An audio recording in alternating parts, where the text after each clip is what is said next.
प्रिय छात्रों, जैसे कि आप जानते हैं हमारा चैप्टर चल रहा है 12th क्लास एनसीईआरटी बुक का चैप्टर नंबर 3 और उसमें हम क्वेश्चन नंबर 6 तक करा चुके थे। प्रश्नावली 3.1 की प्रश्न नंबर 7 आज स्टार्ट होता है। देखते हैं क्या है इसने कहा इसमें समीकरण है हमारे पास में और ये इक्वल दी गई है से ए बी सी डी के मान हमें फाइंड करने। तो हल करते हैं। समीकरण जो दी है उसे कॉपी कर लेते हैं। a माइनस के बी 2a प्लस के सी 2a माइनस के बी 3c प्लस के डी और बराबर में उसने दिया है हमें -1 5 0 13। हमें क्या ध्यान रखना होता है, जब ये समान कोटि के अवयव होते हैं तो उनके अवयव भी इक्वल हो जाते हैं।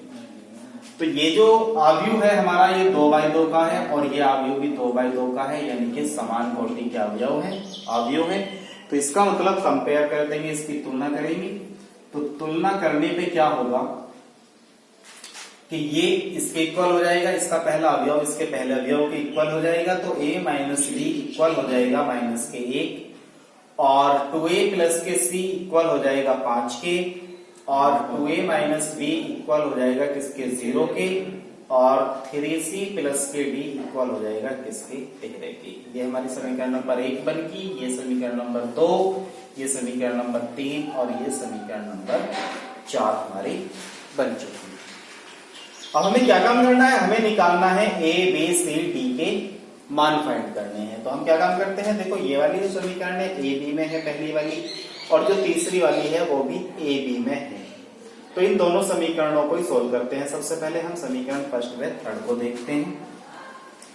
तो समीकरण फर्स्ट में से सेकंड को या फर्स्ट में से थर्ड को या थर्ड में से फर्स्ट को घटा दो। इसे ही सोल्व क्यों कर रहे हैं, क्योंकि ये वाली समीकरण ए बी और ए बी सेम टर्म में है। तो हमने क्या काम करा, समीकरण थर्ड में से माइनस कर दो फर्स्ट वाली। उससे फायदा क्या हुआ, हमारे पास में क्या था 2a माइनस के बी और यहाँ पे हमने माइनस किया -a और माइनस प्लस के b बराबर। तो 0 में से माइनस किया हमने -1 को। तो ध्यान से देखो b से भी क्या हो गया कैंसिल और 2a में से a के गया तो a बचा बराबर माइनस प्लस। तो यहाँ पे बचा हमारे पास 1 जो कि a का मान हमारे पास आ गया कितना 1। तो a का मान हमारा आ गया निकल गई। अब हम क्या काम करते हैं, इस a के मान को उठाते हैं और समीकरण कहां पे पुट कर देते हैं, सेकंड में पुट कर देते हैं। तो a का मान समीकरण फर्स्ट में रख दो, सेकंड में रखो, थर्ड में रखो, तो हम यहाँ से c का मान निकाल पाएंगे। तो a का मान हम पहले रख देते हैं समीकरण थर्ड में। चलो समीकरण थर्ड में रखने पर तो वहां से हमारा b का मान आ जाएगा। तो a का मान हम थर्ड में रखेंगे तो 2 गुना a के स्थान पे कितना आया 1 और माइनस में कितना हमारे पास b और बराबर में कितना हमारे पास 0। तो 2 1 2 b उधर गया तो b का मान हमारा आ गया जी 2। ठीक है, अब हम क्या काम करते हैं, a का मान हम समीकरण सेकंड में रख देते हैं। तो वहां से किसका मान आएगा c का। तो यहाँ पे लिखेंगे a का मान समीकरण सेकंड में रखने पर। तो सेकंड में रखेंगे हम, तो यहाँ पे आया 2 गुना 1 प्लस c बराबर 5। 2 1 2 प्लस c बराबर 5। तो c बराबर 5 माइनस 2 यानी कि c का मान आ गया हमारा 3। अब हमें क्या चाहिए, d कहाँ है हमारे पास, d यहाँ है। तो d के साथ में क्या है c। तो समीकरण फोर्थ में यदि हम c का मान रखते हैं तो किसका मान आ जाएगा, d का मान आ जाएगा। तो c का मान रख देते हैं जी, c का मान समीकरण फोर्थ में रखने पर। तो यहाँ पे रखेंगे हम 3 गुना c का मान आया 3 प्लस d बराबर में कितना 13। 3 3 9 प्लस d बराबर 13। तो d बराबर 13 माइनस 9। 13 में से 9 गए कितने बचे 4। तो d का मान आ गया हमारे पास में 4। हमें फाइंड करना था a b c d का मान। तो a का कितना आया 1, b का मान आया 2, c का मान आया 3 और d का कितना आया हमारे पास 4। चलते हैं हम अब इसके नेक्स्ट क्वेश्चन पर। नेक्स्ट क्वेश्चन में वो क्या कहता है, क्वेश्चन नंबर 8 जो है हमारे पास, उसने कहा a बराबर जो है वो ij जो है हमारे पास वो m इंटू n की फॉर्म में है, यानी कि m बाई n की फॉर्म में है। aij कोई एक अवयव है। तो कह रहा क्या ये अवयव वर्ग है यदि m छोटा हो n से m बड़ा हो n से, m इक्वल हो n के, या इनमें से कोई नहीं। जबकि हम जानते हैं एक वर्ग अवयव वह अवयव होता है जिसमें पंक्ति और स्तंभ दोनों क्या हो जाए, बराबर हो जाए। यानी कि जितनी उसमें पंक्ति हो उतने उसमें क्या हो, स्तंभ हो। अब ये देखो ये 3x3 का है, यानी कि इसमें 3 पंक्ति हैं और 3 ही क्या है, इसमें स्तंभ है। यानी कि m और n को देखें तो m जो है वो किसके इक्वल हो रहा है, n के इक्वल हो रहा है। तो ये इसमें से 4 जो ऑप्शन दिए गए हैं, किस शर्त पे ये एक वर्ग अवयव होगा। हम समझ गए वर्ग अवयव क्या होता है, m गुना n हमारी क्या होती है, कोटि, और वर्ग अवयव होता है जिसमें पंक्ति और स्तंभ दोनों बराबर हो। तो पंक्ति और स्तंभ बराबर कब होंगे, जब m और n क्या हो जाएगा, इक्वल हो जाएगा। तो इसका ऑप्शन कौन सा सही है, सी ऑप्शन बिल्कुल करेक्ट है। चलते हैं हम इसके अब नेक्स्ट पार्ट पे। तो इसने अपने 9th क्वेश्चन में क्या कहा है, इसने कहा x और y के प्रदत्त निम्न मानों के लिए अवयवों को निम्नलिखित युग्म क्या है, समान है। यानी कि ये दोनों युग्म समान है। इसके 4 ऑप्शन दिए गए हैं, वहां से हमें देखने हैं उन 4 ऑप्शनों में से कौन सा ऑप्शन सही है। यानी कि x और y की वैल्यू हमें बतानी है।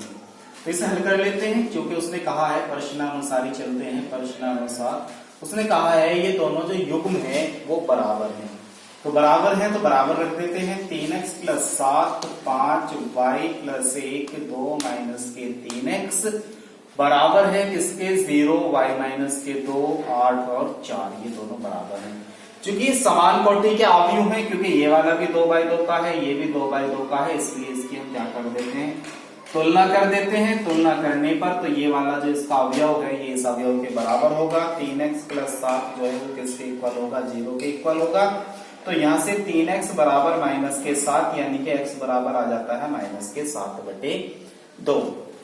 अब देखो ध्यान से, अब ये वाला जो इसका अवयव है किसके इक्वल होगा, इस अवयव के इक्वल होगा। तो यहाँ से 5 बराबर आ जाता है हमारे पास में y - के 2 इधर आया तो y बराबर कितना हो गया, 7 हो गया। तो y का मान आ जाता है हमारे पास में 7। अब इस वाले से देखो, क्योंकि ये वाला जो है y + 1 किसके इक्वल होगा, ये 8 के इक्वल होगा। तो इक्वल हम 8 रख देते हैं। तो यहाँ से भी y बराबर आ जाता है 8 - 1, यानी कि y बराबर हमारा 7 आ जाता है। अब देखते हैं, ये भी दिया है उसने 2 - के 3x, तो इसकी भी कंपेयर कर देते हैं। क्योंकि 2 - के 3x बराबर दिया है उसने 4, तो 3 को इधर ले आओ, 4 को इधर, तो - के 3x बराबर 4 - के 2, 4 में से 2 गए 2, यहाँ पे है 3x, तो x बराबर आता है -के 2/3। अब हमें देखना ये है कि उसने ऑप्शन कौन सा दिया है। तो उसने जो ऑप्शन हमें आंसर शीट में दिया है वो दिया है x बराबर -के 2/3 और y बराबर के 7। तो जो ये वाला ऑप्शन दिया है वो हमारा बिल्कुल सही है। अगर ये वाला देता तो ये भी सही होता, लेकिन उसने ऑप्शन जो है ये वाला दिया है, जो कि उसका सी पार्ट है। तो इसलिए हम केवल यही वैल्यू उसकी लिखेंगे। तो उसके आंसर आ गए ये। एक इसका लास्ट एग्जाम्पल रह गया है, वो आप करके बताइए कैसे होगा। मिलते हैं हम आपसे अब नेक्स्ट वीडियो के साथ, नए टॉपिक के साथ, इसकी नई एक्सरसाइज के साथ में। एक्सरसाइज हमारी ये आज समाप्त हो गई है। यदि आप चैनल पर पहली बार आए हो तो वीडियो को लाइक करना और चैनल को सब्सक्राइब करना बिल्कुल ना भूलें। और यदि आपने चैनल को सब्सक्राइब कर दिया है और आपने कोई क्वेश्चन समझ नहीं आ रहा है तो हमारे कमेंट बॉक्स में बताइए ये क्वेश्चन समझ नहीं आया है, तो हम उसका भी आपको सॉल्यूशन कराने का पूरा प्रयास करेंगे। थर्ड जो इसका लास्ट पार्ट रहा है उसमें कोई ज्यादा बड़ी बात नहीं कही है, उसने एक अवयव कहा है बस। इस एक्सरसाइज का जो लास्ट पार्ट रहा है उसने कोई ज्यादा बड़ी बात नहीं कही है। उसने कहा है 3x3 का एक हमारे पास में अवयव है और उस अवयव में कितने अवयव बनेंगे और 0 और 1 से बनने वाले तत्व होने चाहिए। तो उसमें ज्यादा बड़ी बात नहीं होगी, 0 या 1 का अंतर होगा तो 1 और 1 2, और इसमें कितने हमारे 3 या 9 अवयव होंगे। इसमें टोटल अवयव कितने होंगे 9, तो केवल हम लिख देंगे इसमें 2 की पावर 9। 2 की पावर 9 का मतलब जो भी आएगा हम इसका आंसर लिख देंगे उसके आंसर शीट में। ये बनेगा 2 की पावर 9 बनता है हमारे पास में 512, तो हमारा उसका आंसर आ जाएगा इसका जो सबसे लास्ट वाला पार्ट है। लेकिन उसे आपको सॉल्व करना है। मिलेंगे आपसे नेक्स्ट वीडियो के साथ, नए टॉपिक के साथ।